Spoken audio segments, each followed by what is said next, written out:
지난 3월 2일 중부뉴스통신에 이러한 뉴스가 기재됐습니다. 꽃 나눔으로 코로나19 함께 극복해요라는 뉴스의 제목이죠. 이 내용은 이렇습니다. 코로나19가 장기화됨에 따라 어려움을 겪고 있는 화훼업계를 좀 지원하고 그리고 서로에게 나눔의 기쁨을 좀 함께 하면 좋겠다 하는 생각으로 꽃 소스페소 운동을 전개한다라는 글이었습니다. 이 꽃 소스페소라는 이것은 이탈리 나폴리에서 커피 한 잔을 마실 수 없는 그 여유가 없는 이웃을 어떻게 도와줄까 고민하다가 커피값 한 잔 값을 미리 지불하고 그리고 남겨놓는 운동 카페 소스페소라는 그 운동에서 아이디어를 얻어서 꽃 소스페소 운동을 전개한다라는 글이었습니다. 이 운동을 전개하는 곳은 광주시였는데 광주시 시장은 이런 말을 했습니다. 불특정한 누군가를 위한 꽃 선물이라는 새로운 꽃 문화를 조성하고 코로나19로 우울해하고 있는 시민들을 위로하고 나눔의 가치를 함께 나누는 계기가 될 것으로 기대한다라는 말이었어요. 그 글을 보면서 참 귀한 운동이다라는 생각을 가졌습니다. 누군가에게 꽃을 선물하게 되고 또 선물을 받았을 때 얼마나 기분이 좋을까? 그리고 또 나도 누군가에게 꽃을 선물해 줄 수 있다라면 또 이것도 얼마나 큰 은혜일까 하는 생각이었죠. 이런 생각을 하다가 문득 제 안에 이렇게 말씀 하나가 생각이 났습니다. 그 말씀은 로마서 12장 15절 말씀이었습니다.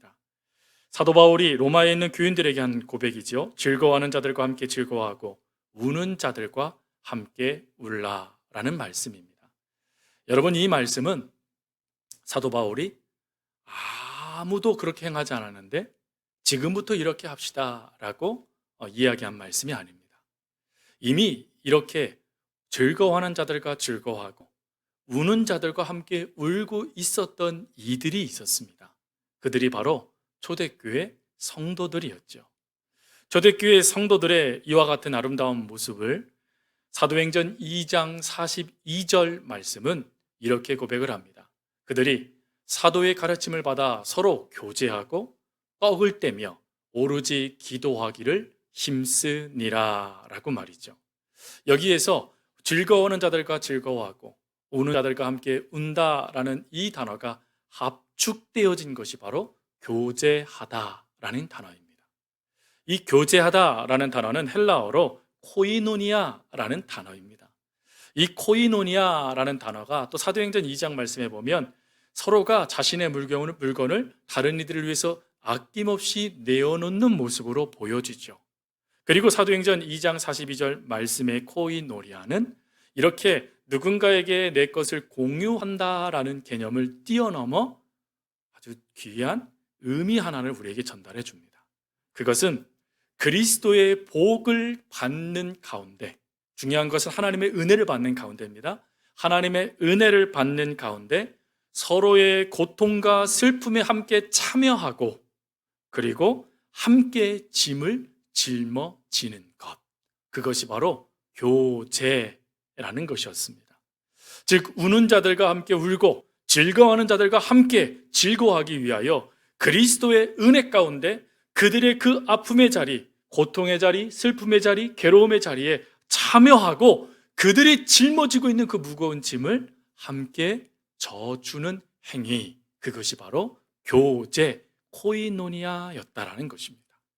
여러분, 꽃 소스페스 운동과 그리고 이 초대교회 성도들이 행했던 교제, 코이노니아의 이 중요한 운동을 하나로 또 압축하면 한 단어로 또 설명할 수 있어요. 그게 뭐냐면 함께라는 단어예요. 즉 함께 하자라는 것입니다.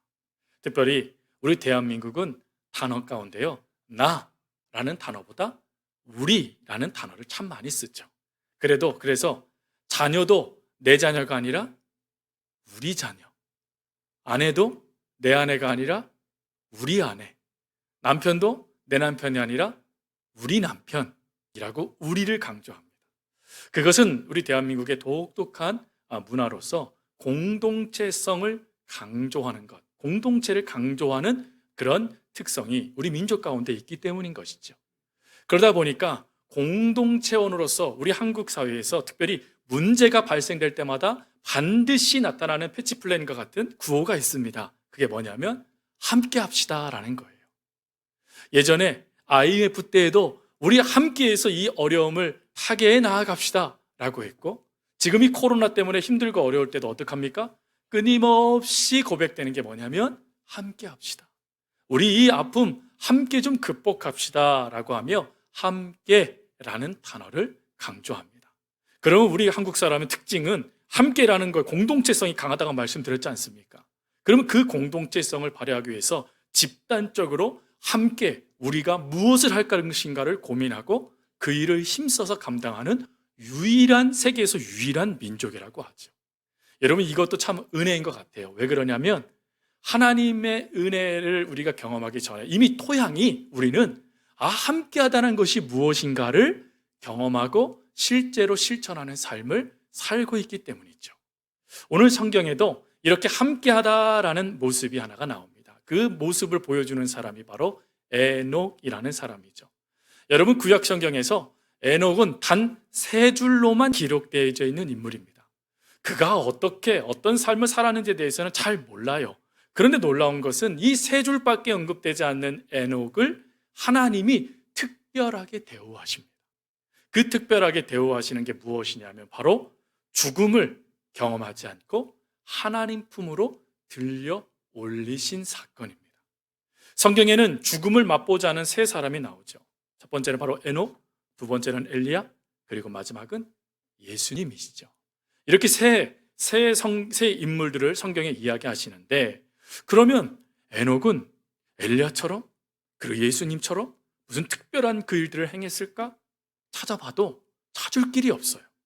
근데 에녹이 하나님의 이런 독특한 은혜를 받는 결정적인 아주 중요한 이유를 간단 명료하게 오늘 본문은 우리들에게 소개합니다. 그것이 뭐냐면 동행했다라는 것입니다. 즉 하나님과 동행하는 그 삶을 하나님은 귀하게 여기셨고 특별하게 여기시면서 그에게 은혜를 베푸셨다라는 것입니다. 이 동행하다라는 이 단어가 히브리어로요 할라크라는 단어예요. 할라크는 모르셔도 돼요. 근데 의미는 아셔야 돼요. 이 동행하다라는 히브리어의 의미는 첫 번째가 함께 걷다라는 것입니다. 그리고 두 번째가 삶의 방식을 따르다라는 거예요. 여러분, 삶의 방식을 따른다라는 것을 기독교 용어로 뭐라 그러는 줄 아십니까? 순종하다라고 얘기하는 거예요. 그러니까 에녹은 하나님의 보폭에 자신도 맞추어 걸을 수 있는 믿음의 사람이었고, 그리고 하나님의 말씀을 그대로 아멘하며 순종하며 살았던 사람이었다라는 것입니다. 그래서 하나님은 그 모습을 귀하게 특별하게 여기셔서 다른 이들이 경험하지 못하는 은혜를 에녹에게 허락하신 것이다 라는 것이죠. 그러면 여러분, 하나님과 함께하는 것, 이 동행하는 것, 사실 저희들의 소원이기도 하지 않습니까? 하나님, 나 하나님과 함께하고 싶습니다. 하나님과 동행하는 삶을 살고 싶습니다. 하나님의 말씀에 순종하고 싶어요. 하나님, 하나님의 걷는 그 걸음에 저도 맞추어 가며 그 걸음을 끝까지 가고 싶어요 라고 우리가 기도하지 않습니까? 그러면 어떻게 하는 것이 하나님과 함께 걷는 것일까요? 도대체 동행, 하나님과 함께 걷는다라는 것, 그 의미는 무엇일까 하는 것이죠. 이것을 안다면 우리도 에녹처럼 살 수 있지 않겠습니까? 첫 번째, 하나님과 함께 걷는다라는 것은 살아계신 하나님을 믿는 것에서부터 출발한다라는 것입니다. 여러분, 누군가와 함께 걷는다라는 것은 사실 마음이 일치되는 게 참 중요해요. 함께 마음이 모아져서 그 걸음을 걸어갈 때요, 그 걸음이 얼마나 행복한지 몰라요. 그 행복함을 더 배가시키기 위해서 남녀가 뭐하죠? 결혼을 합니다. 그리고는 한평생 무엇을 맞춰가냐면 상대방의 마음과 내 마음을 맞춰가는 그 삶을 살아가는 게 부부의 삶이죠.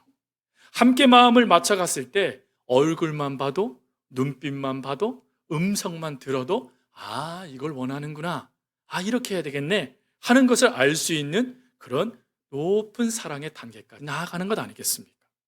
그런데 이런 마음을 합치고 이렇게 사랑하면서 하나가 되어졌지만 안타깝게도요, 함께하지 못할 때가 있습니다. 그때가 언제일까요? 바로 사별할 때인 것 같습니다. 즉, 사랑하는 사람을 여의게 되어졌을 때 더 이상 함께하지 못하는 그런 안타까움이 나타나죠. 노래 중에 그대 있는 곳까지라는 노래가 있습니다. 그 가사가 이렇습니다. 영원히 사랑한다던 그 맹세 잠 깨어보니 사라졌네. 지난밤 나를 부르던 그대 목소리 모두 꿈이었나 봐. 그대가 멀리 떠난 후 이 마음 슬픔에 젖었네. 언제나 다시 만날 수 있을까? 바람아 너는 알겠지. 바람아 이 마음을 전해다오. 불어라 내님 계신 곳까지. 물론 그 뒤에도 가사가 있지만 이 정도만 해도 이미 충분히 이 사별의 아픔, 그 슬픔을 노래하고 있는 것 같아요. 정말 그런 것 같아요. 동행, 우리가 무엇인가 누군가와 동행한다라는 것은 전제가 있습니다. 그것은 살아있을 때 가능하다라는 것입니다. 생명이 있을 때 동행할 수 있다라는 것이에요. 그러면 오늘 에녹이 하나님과 동행했다라는 이것은 우리에게 놀라운 진리 하나를 깨닫게 해주시죠. 그것은 무엇이냐면 에녹은 살아계신 하나님과 동행했다라는 것을 말해주고 있는 것입니다. 하나님은 생명이 없는 우상이 아니세요. 하나님은 살아계신 하나님이시라는 것입니다. 그것을 에녹이 믿고 그 살아계신 하나님과 함께 걷는 삶을 살았기 때문에 하나님은 그를 불러주시는 은혜로 그에게 사랑을 더하셨다라는 것이죠. 성경 곳곳을 보십시오. 하나님에 대해서 죽은 신이라고 말하지 않아요. 성경 곳곳에 하나님을 무엇이라고 말하냐면 살아계신 하나님이라고 고백합니다. 사도행전 14장 15절 말씀을 보십시오. 마지막 그 부분에 뭐라고 되어져 있냐면 살아계신 하나님께로 돌아오게 함이라. 살아계신 하나님이래요. 영어로는 living God이라고 얘기하며 하나님은 지금도 살아계십니다. 앞으로도 살아계실 분이십니다 라고 하며 끊임없이 살아계신 하나님께로 돌아오라라고 말하지 않습니까? 성경은 사도행전뿐만 아니라 성경 곳곳에 하나님이 살아계신 분이라는 것을 증거하시지요. 신명기 5장 26절 말씀, 살아계신 하나님께서 불 가운데 말씀하셨다라고 말씀하세요. 하나님은 살아계셔요. 또 여호수아서 3장 11절에 살아계신 하나님께서 당신들 가운데 계시니라고 말씀하십니다. 즉 살아계신 하나님이 우리와 함께 하신다라는 거예요. 또 시편 42편 2절 말씀에 내 영혼이 하나님 곧 살아계신 하나님을 갈망합니다 라고 고백합니다. 하나님은 살아계신다는 거예요. 에레미야 10장 10절 말씀에 오직 주만이 참되시니 하나님 참되신 하나님이시요 주님만이 살아계신 하나님이십니다 고백하고 있어요. 사도 바울은 디모데전서 4장 11절에 놀라운 고백을 하죠. 살아계신 하나님께 소망을 두라 라고 말이죠. 사랑하는 성도 여러분, 하나님이 살아계신다는 것을 믿으십니까? 하나님은 살아계세요. 살아계신다라는 것은 반응한다라는 것을 말하는 거예요. 살아계시기 때문에 여러분들이 하나님께 기도하는 것, 여러분들이 마음속에 품는 것, 지금 여러분들이 소망하는 그 모든 것들을 하나님이 아시고 반응해 주시는 것입니다. 성경은 하나님이 이렇게 우리와 함께 하신대요. 하나님이 우리를 가까이 하신답니다. 이 가까이 하다라는 이 단어가요, 영어 성경을 보니까 그 의미가 분명하더라고요. 그 영어 성경에 보니까 이 가까이 하다라는 단어가요, 어느 정도 가까이 하느냐라는 그 기준을 좀 얘기하는데 엉덩이를 붙인 단계를 말하더라고요. 즉 하나님께서 우리가 가까이 하신다는 것은 사실 요 정도 멀리 떨어져서 가까이라고 말할 수 있지 않겠습니까? 그 정도가 아니라 엉덩이를 마주대고 앉은 사이 그 거리만큼 우리 가운데 계시면서 그 살아계신 하나님이 반응하신다는 거예요. 저와 여러분들에게 반응하시며 그 살아계신 하나님을 경험할 수 있도록 도와주신다는 것입니다. 에녹은 그 하나님의 은혜, 자신의 그 옆에서 신음소리조차도 들으시는 그 하나님의 은혜를 경험하면서 살아계신 하나님이 지금 나와 가까이 계셔서 나와 역사하시는구나 깨닫고는 그 하나님의 보폭에 맞추어 믿음으로 그 걸음을 걸어갔다라는 것입니다. 성도님들, 우리가 하나님이 지금 나와 가까이 계시고 살아계신다라는 것을 우리가 믿고 인식한다라면 우리의 선택들이 달라질 겁니다. 하나님이 살아계신다라는 것을 우리가 믿고 그 하나님 안에서 믿음으로 반응한다라면 우리의 삶도 달라질 거예요. 더군다나 이웃을 향한 모습들도 달라질 것입니다. 예전에 읽은 책 중에 루터에 대한 이야기가 담겨져 있는 이야기가 있었습니다. 루터가요, 종교개혁을 일으켰잖아요. 얼마나 귀한 사역입니까? 하나님의 말씀에서 어긋난 것을 다시금 하나님의 말씀으로 이끌기 위하여 종교개혁 운동을 일으켜요. 그러면 하나님의 마음에 합한 거잖아요. 잘 돼야 되잖아요. 평탄대로가 열린 것처럼 그 종교개혁이 정말 순탄하게 이루어져야 되잖아요. 그런데 살해의 위협을 당합니다. 상황은 점점점 악화되기 시작합니다. 심지어 이 일로 인하여 나라와 나라 사이에 전쟁이 발생되기 시작해요. 그러니 그 모습을 볼 때 루터는 고통에 휩싸이기 시작하고요, 영적인 타격을 받아요. 하나님의 뜻을 깨닫고 하나님을 위해서 헌신하고자 목숨을 걸고 달려들었지만 그 바뀌지 않는 상황 속에 절망하게 되는 것입니다. 여러분, 이런 경우도 많으시잖아요. 그러다 보니까 하나님에 대한, 그 살아계신 하나님에 대한 믿음이요, 반발감으로 부작용이 나타나기 시작한 것이에요. 하루하루 그 상실감 속에 루터가 무너지고 있는데, 어느 날 루터의 부인이었던 키티, 그 키티 사모님이 아침에 밥상을 차려놓고는 상복을 입고 그 밥상에 앉으셨대요. 루터는 깜짝 놀랐습니다. 아니 여보, 누가 돌아가셨습니까? 라고 질문을 해요. 그래서 키티가 슬프게 이렇게 얘기합니다. 예, 돌아가셨지요. 죽고 말았어요. 하나님께서 돌아가셨습니다. 라고 이야기를 해요. 그러자 루터가 깜짝 놀라 이렇게 말합니다. 하나님은 돌아가시지 않으셨어! 라고 말이죠. 하지만 키티는 단호하게 이렇게 말을 합니다. 그러면 이상하네요. 왜 당신은 마치 하나님이 돌아가신 것처럼 행동하시나요? 루터는 이 말에 자신이 무엇을 놓치고 있었는지를 깨달았다라고 합니다. 내가 지금 살아계신 하나님을 놓치고 있었구나. 지금도 살아계셔서 나와 함께 하시는 하나님을 내가 믿지 못했구나 하는 것을 깨달았대요. 즉시 그는 밥상에서 물러나 기도실로 달려가서 하나님께 회개하고는 하나님, 내가 앞으로 살아계신 하나님을 향한 믿음을 가지고 살겠습니다 라고 결단하며 종교개혁의 사명을 완수하였다라는 것입니다. 성도님들, 우리의 상황이요, 여러분들의 믿음을 상실감 가운데 몰아놓을 수 있어요. 여러분들이 하나님을 향한 믿음으로 반응했지만, 그렇게 살겠다고 다짐했지만 그 믿음이요, 하나님을 향한 반발감이 되어줄 수 있어요. 그렇다면 그때 내가 무엇을 놓치고 있는지를 점검하셔야 돼요. 내가 살아계신 하나님을 향한 믿음을 놓쳤구나. 지금도 내 곁에 계셔서 엉덩이를 딱 붙이고 계셔서 나의 모든 것들을 지켜보시며 반응해 주시는 그 하나님을 내가 놓치고 있었구나 생각하고 하나님께 기도하세요. 하나님, 매 순간 살아계신 하나님 앞에 믿음으로 반응할 수 있는 은혜를 주세요. 하나님이 살아계신다는 것을 내가 믿고 내 삶 속에, 내 선택 속에, 내 이웃을 향한 사랑 속에 그 하나님 안에서 살아가게 해주세요 라고 기도할 수 있는 저 여러분이 될 수 있길 바랍니다. 그리고 두 번째, 우리가 하나님과 함께 살아가기 위해서 진정으로 사랑하는 것을 점검해야 된다는 것입니다. 여러분, 사랑하는 사람과 동행하는 것 행복합니다. 그렇죠? 사랑하는 사람과요 10km를 걷건 20km를 걷건 문제가 되지 않아요. 근데 사랑하지 않는 사람과 동행하면요, 이건 고역이에요, 고역.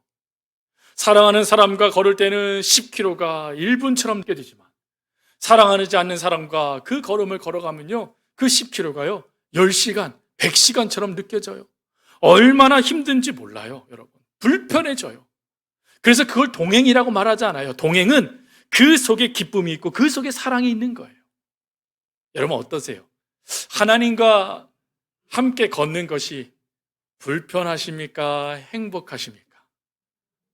아유, 하나님, 좀 멀리 떨어지세요. 왜 자꾸 귀찮게 구세요? 이러십니까? 아니면, 하나님, 저 이거 했어요. 라고 말하며 이야기하는 그런 가까운 거리가 행복하십니까? 후자여야 되죠. 하나님과 걷는 그것이 우리 속에 기쁨이 돼야 되고, 하나님과 걷는 그것이 우리 속에 즐거움이 돼야 됩니다. 그리고 그 하나님과 걸으면 걸을수록, 정말 하나님이 날 사랑하시는구나.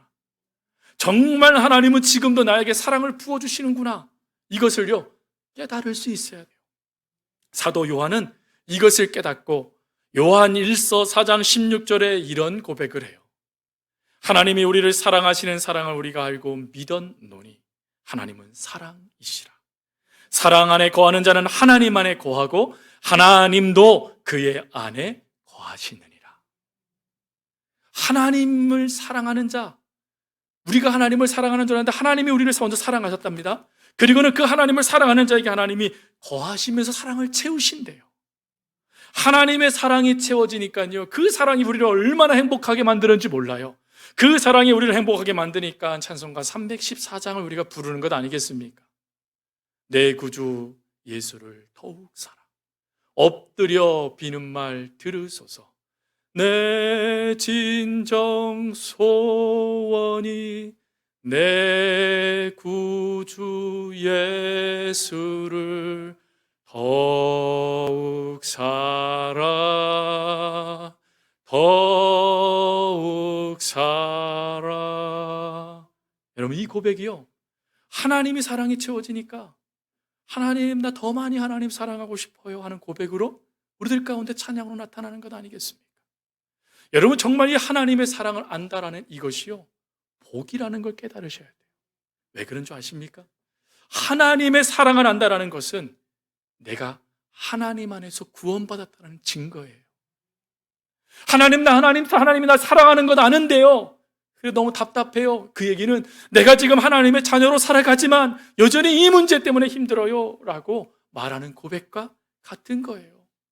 여러분, 이렇게 우리가 하나님을 사랑하고 그 사랑을 안다라면 이미 여러분은 하나님의 자녀예요. 이미 여러분들은 하나님의 자녀가 맞아요. 그러니 그 사랑 안에서 우리가 뭐 하면 되죠? 그 사랑을 날마다 채우기 위해서 더욱 사랑, 그 사랑 채우는 작업을 행하면 돼요. 근데 은혜가 뭔지 아세요? 하나님이 이미 그것을 시작하셨대요. 이미 우리 안에 들어오셔서 사랑을 채우시기 시작했대요. 그러면 그 채워주시는 그 은혜에 우리는 뭐 하면 되냐면 반응하면 되는 거예요. 이 반응하다라는 이것을 보여주는 단편 소설이 있어요. 그것이 호손의 단편 소설 큰 바위의 얼굴이에요. 그 큰 바위의 얼굴의 주인공인 어니스트가 후에 사람들이 저 얼굴이 당신의 얼굴이네요 라고 말해준 것처럼 우리 속에 하나님의 사랑이 채워지면요, 성품이 달라져요. 말이 달라집니다. 사랑이 많아져요. 혹시 가정 속에서요, 날카롭게 화살을 쏘는 일들이 발생됩니까? 내 남편에게, 내 아내에게, 내 자녀에게 사랑의 말을 하기보다는 무시하는 말, 비난의 말, 조롱의 말을 하는 일들이 더 많이 나타나십니까? 내 주변에 있는 이웃들, 함께 일하고 있는 회사의 직원들을 향하여 비난하기 일쑤이십니까? 그렇다면 지금 내 안에 뭐가 고갈된 것이라면 하나님의 사랑이 고갈된 거라는 거예요. 그럼 반대로 얘기하면 하나님의 사랑이 우리 안에 채워지기 시작하면, 그 사랑이 넘치기 시작하면 반드시 우리의 얼굴 속에 누가 보일까요? 예수님이 보이게 된다는 것입니다.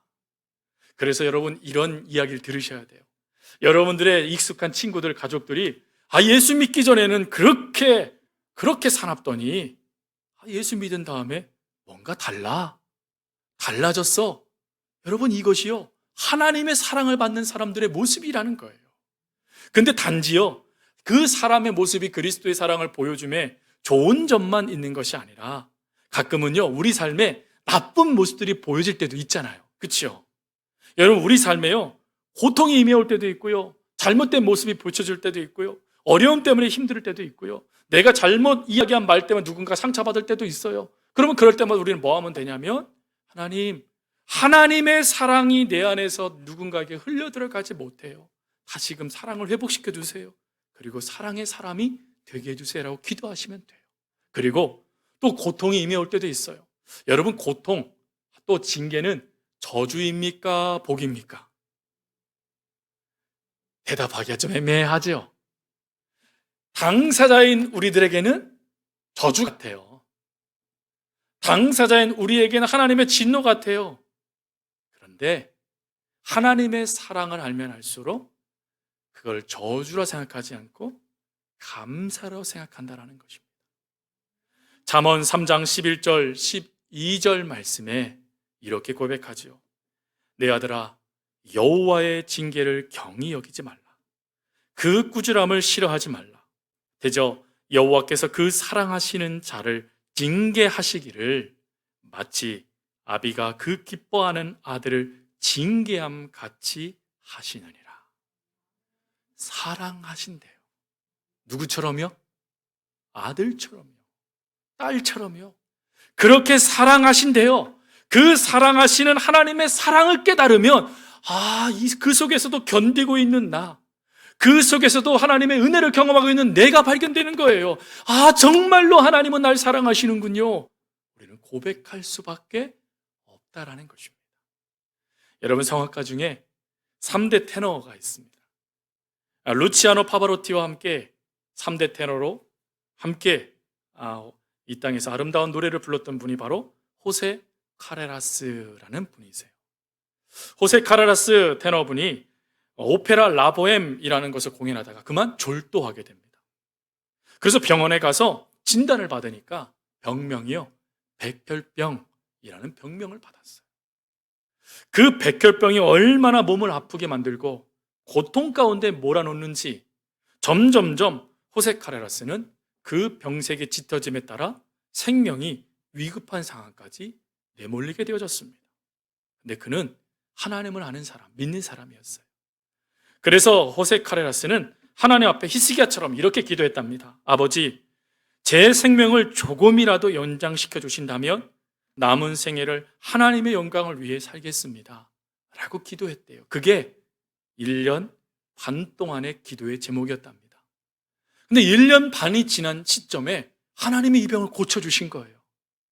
그러자 이때부터 호세 카레라스는 그 노래를 부를 때마다 사람들이 이전에 경험하지 못했던 놀라운 은혜를 경험하게 됐다라고 말하는 이야기를 듣게 만드십니다. 예전에는 노래 잘하는 3대 테너였는데 이 병에서 고침받은 이후에는 사람들을 감동시키는 테너라라는 말을 듣게 됐대요. 사람들이 물었어요. 아니, 어떻게 이렇게 우리를 감동시킬 수 있습니까? 그때 그는 이런 말을 했답니다. 질병도 축복이고 하나님의 은혜입니다. 그리고는 그는 이 은혜를 어떻게 갚을 수 있을까 생각하다가 두 가지를 결정했대요. 첫 번째, 나 자신보다 남을 생각하는 사람이 되어야 되겠다. 여러분, 이거 성경에 나오는 말씀 중에 이건 뭐죠? 이웃사랑을 말하는 것입니다. 그리고 두 번째, 자기 자신보다 하나님의 영광을 위하여 살아야겠다. 이게 뭐죠? 하나님 사랑이죠. 이웃사랑, 하나님 사랑하는 삶을 살아가겠다라고 하며 자신의 전 재산을 백혈병을 연구하는 재단에 기부하기 시작합니다. 그때 한 기자가 이렇게 물어요. 아니, 어떻게 그 모든 재산을 이 재단에 기부할 수 있었습니까? 그는 이런 위대한 고백을 했답니다. 질병 속에 하나님의 큰 사랑을 깨달았기 때문입니다 라고 말이죠. 질병도 하나님의 사랑을 깨달을 수 있는 통로가 되더라는 거예요. 성도님들, 질병과 같은 환경의 그 어두움, 질병과 같은 그런 고통들, 다양한 모습들 가운데 우리들에게 나타나죠. 그런데 무엇을 깨달으면요?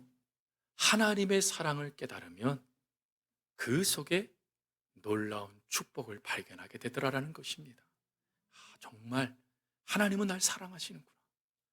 정말로 하나님은 지금도 내 안에서 사랑을 더하시고 계시는구나. 발견하게 된다라는 거예요. 여러분, 여기에서 에녹은 그 사랑에 반응하며 하나님과 동행했던 거예요. 내 모든 삶 속에 하나님이 사랑하시니 하나님 그 은혜가 큽니다 고백하며 살았더니 하나님이 그를 귀하게 여기셨대요. 그렇다면 우리도 어떨까요?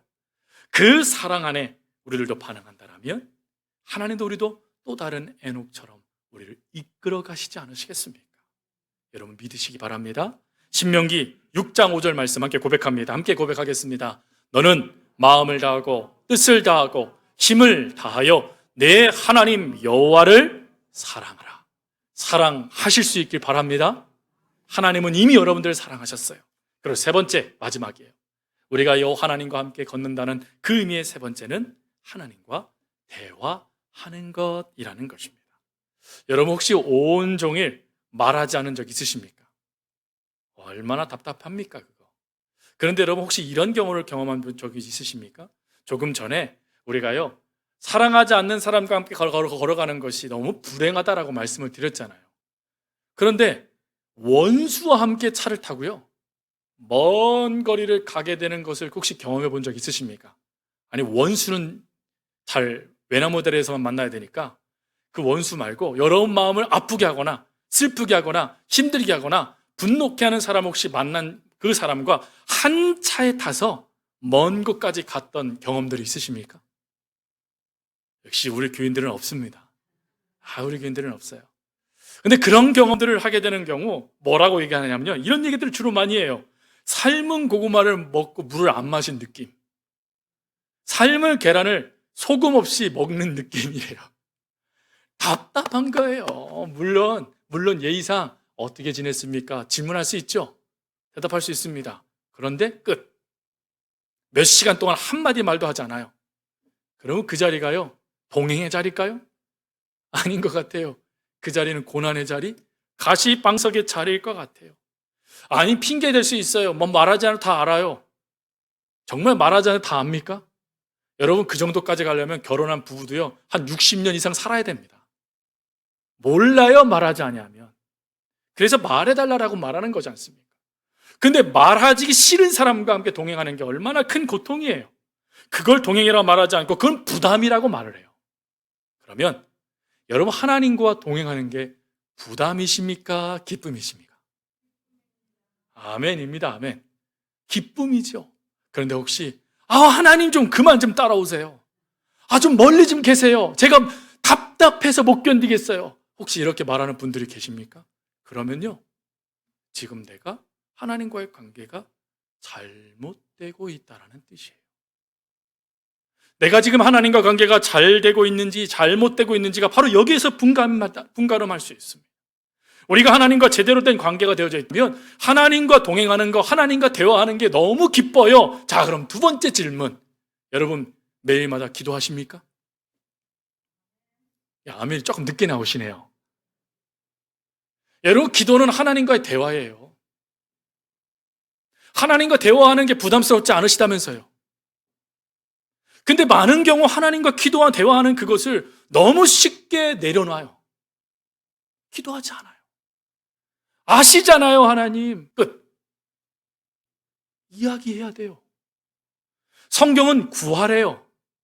이 구하다라는 이 단어를요, 오해하지 마세요. 뭉뚱거려 구하는 게 아니라 구체적으로 구하는 걸 말하는 거예요. 하나님이 모르셔서 그러실까요? 아니요. 구체적으로 구하며 의지할 이가 하나님밖에 없다는 것을 인정하기 위해서서 하나님 그 말씀을 하시는 거예요. 우리가 정말로 하나님을 사랑한다라면 여러분 매 순간 하나님께 기도할 수 있어야 돼요. 사도 바울은 데살로니가 교인들에게 이렇게 말합니다. 항상 쉬지 말고 기도해라. 그러면 쉬지 말고 기도한다는 게 뭡니까? 24시간 내내 주여 믿습니다. 아멘 하면서 기도하는 겁니까? 아니요. 이 얘기는 무슨 말이냐면 항상 하나님을 의식하며 살아가라라는 거예요. 매 순간 삶 속에 하나님을 의식하며 그 하나님께 대화하는 걸 말하는 거예요. 가족 간에 이야기하다가요, 가족이 지금 내 남편이, 내 아내가, 자녀가 지금 고통이 있고 아픔이 있고 괴로움이 있고 슬픔이 있는 것이 발견됐잖아요. 그러면 즉시 그것을 대화 가운데 하나님께 아뢰는 거예요. 하나님, 지금 내 사랑하는 아들이, 내 사랑하는 딸이 고통 가운데 있네요. 지켜주세요. 즉시 하나님께 말입니다. 어느 시간을 구별해서 그때 내가 기도해야 되는 것이 아니라, 물론 그것도 귀한 거예요, 여러분. 그러나 매 순간마다 하나님께 반응하며 기도하기를 하나님은 원하신다라는 거예요. 운전대를 잡을 때에도, 그리고 혹 운전대를 잡다가 여러분 사고가 날 뻔했어요. 아이고, 운도 좋아. 운이 아니에요, 여러분. 하나님이 지키시는 거예요. 그럴 때마다 고백하는 거예요. 아, 하나님이 지키셨군요. 가정에 힘든 일이 있고, 남편이 병이 걸리고, 아내가 병이 걸리고, 또 자녀가 병이 걸렸을 때, 그럼에도 불구하고 근근히 살아가고 있어요. 그건 고백하는 거예요. 그래도 하나님, 이 귀한 사랑하는 사람을 내 곁에서 뺏어가지 않아 주시니 감사해요. 여러분, 매 순간 우리가 하나님을 의식한다라면, 그 하나님과 대화한다라면요, 감사할 것이 얼마나 많은지 몰라요. 하나님은 그 기도, 그 감사의 고백, 그 쉬지 않는 대화를 하나님은 원하세요. 그래서 하나님과 우리 사이를요, 관계라고 얘기하는 거예요. 관계의 핵심은 대화하는 거예요. 기도만 대화하는 것입니까? 아니, 여러분, 찬송도요, 곡조 있는 기도잖아요. 찬송을 통하여 하나님께 사랑을 고백하는 거예요.